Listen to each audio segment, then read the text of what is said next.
Hola, com ja sabeu, el 22 de novembre és Santa Cecília, la patrona dels músics. Així doncs que avui us portem una recomanació on la música és la gran protagonista.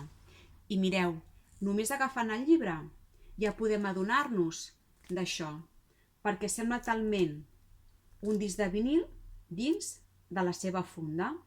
El llibre es titula Herman i Rossi, d'Angus Gordon, i està editat per Corimbo.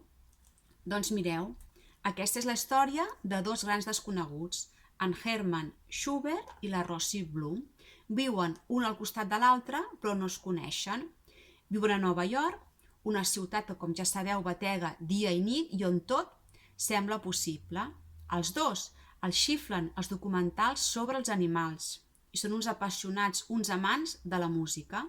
En Herman toca l'oboè i la Rossi Blum, canta principalment jazz.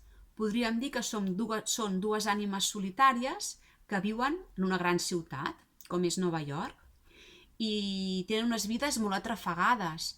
En Herman Schubert és teleoperador i ven coses que ningú vol comprar.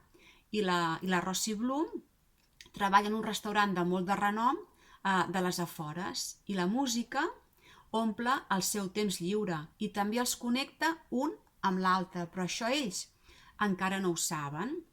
Fins que un dia un fet a les seves vides els fa tancar en si mateixos, els provoca tal tristesa que deixen de banda la música, la seva gran passió.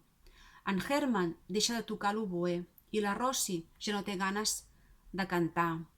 Fins que van passant els dies i la música torna a aparèixer a les seves vides i zas, com per art de màgia, fa que els seus camins es trobin i no tornin a separar-se mai més. I com ja sabeu, tots els vinils tenen dues cares, la A i la B. En aquesta història podríem dir que el text és la cara A i les il·lustracions la cara B. Dues cares que cal descobrir si volem endinsar-nos en una història de somnis i d'amor. I fins aquí aquesta recomanació tan musical. Fins la propera!